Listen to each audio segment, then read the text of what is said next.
Here on One News Now, I'm Pauline Verzosa. ACT-CIS Party List Representative Erwin Tulfo leads the latest senatorial preference survey conducted by Octa Research. Following him is his brother Ben Tulfo and re-electionist Bongo. Former Senate President Tito Soto is in the second to fifth position, while re-electionist Pia Cayetano is at the fourth to ninth place. Also on the Magic 12 list are Bong Revilla, Bato de la Rosa, Francis Tolentino, Ping Lacson, as well as former President Rodrigo Duterte, Manny Pacquiao, Amy Marcos, Lito Lapid, Benhur Abalos, Isko Moreno, and Abby Binay. Ranjit Rai of Octa Research discusses big stories coming out from their latest senatorial preference survey, and that includes having two Tulfos in the top spots. Here's an excerpt from his interview on StoryCon. How would you describe this ranking, this list? What does it tell us? This is a snapshot of a particular period in time. And, these survey data, they change, no? They do reflect what other survey companies are also seeing, no? To a great extent. Rankings are not so important for me as an analyst, no? As the percentages that these particular surveys show, no, for each candidate, no? Okay. And because you have to understand, different surveys have different methodologies. Periods also are very different. The lists are also much longer for other survey companies. But in our survey, we have what's a big story in our survey? We have two Tulfos, 1 and 2. So it's the first time, no? Erwin Tulfo at 58% ranked 1, and Ben Tulfo at 45% ranked 2, no? Another big story here is PRRD, no, went down in our survey. I think another big story here is Pia Cayetano surged, no, or double digits. She's now ranked 4 in our survey. Other big stories. Benhur Abalos. Francis Tolentino is up in our survey. So maybe that reflects some things he did over the last few weeks. I think, moving towards the administration and a stronger position in the West Philippine Sea, we see some improvement. No? The same with Lito Lapid, no? And Benhur Abalos. So, but basically, this is our own. These numbers will still change. These positions and ranks will change, and it also shows that it's competitive, extremely competitive. You'll notice, dikit-dikit, no? Sa ating mga kababayan na nakikita yung survey, dikit-dikit ho yung mga ranks at saka mga porsyento po. So a very competitive, pre-midterm survey in our view.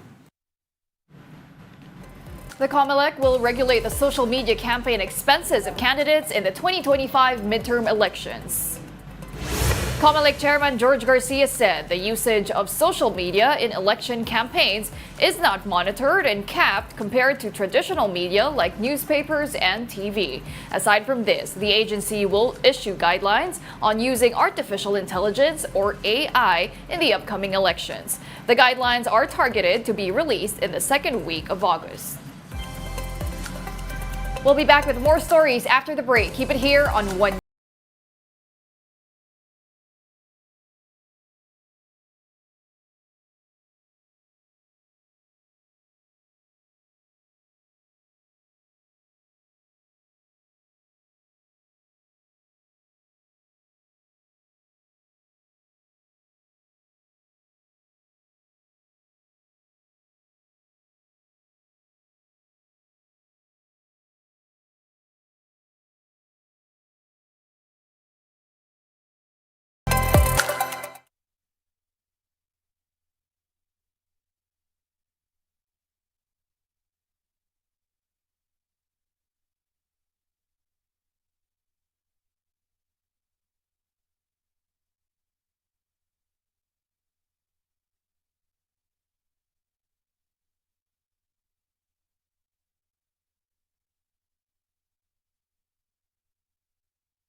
You're still watching One News Now. I'm Pauline Verzosa.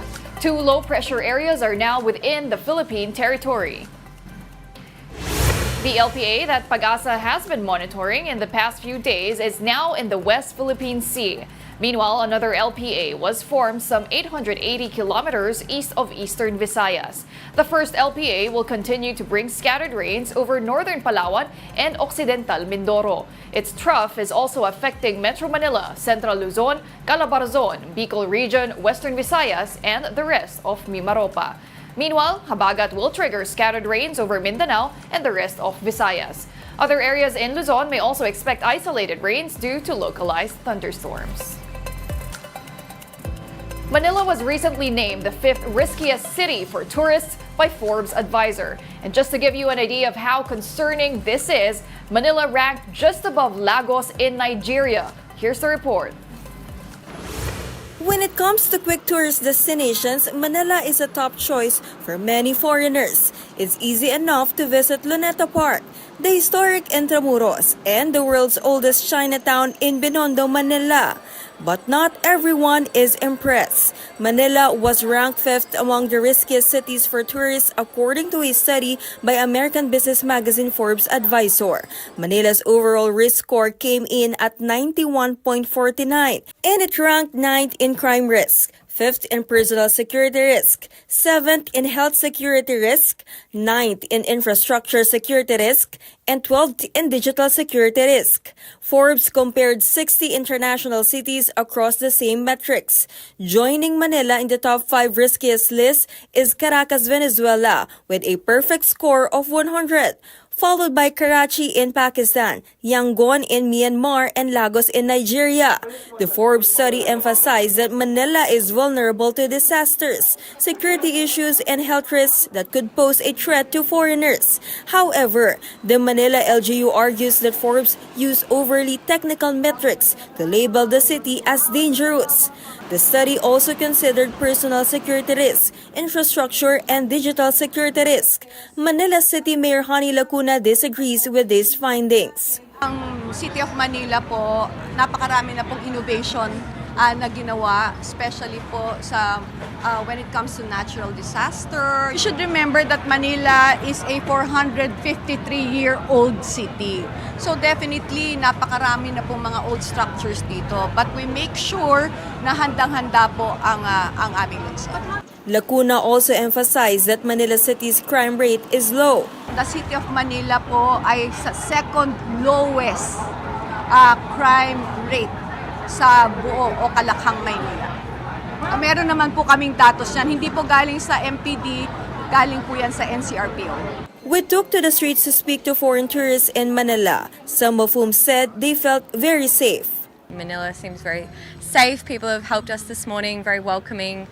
Everyone's very kind. So I think that's a poor judgment of Manila. It certainly has a distinctiveness from other large urban locations, but I haven't felt in danger here. But there were also others who found the city somewhat frightening. We were a little bit scared because there were a lot of poor children asking for money, for food, and we didn't feel really secure.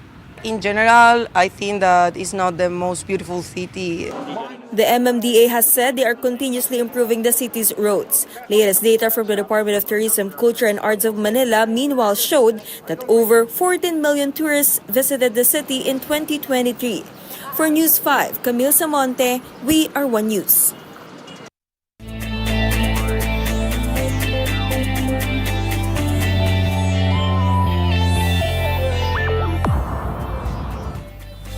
The Philippines Strong Group Athletics remains strong in the 2024 Jones Cup. The SGA took down USA on Thursday in the tournament in Taiwan, 112-90, hiking its record to 5-0. Chris McCullough posted 24 points, while Tajuan Agi and RJ Abarientos had 19 and 17 points respectively.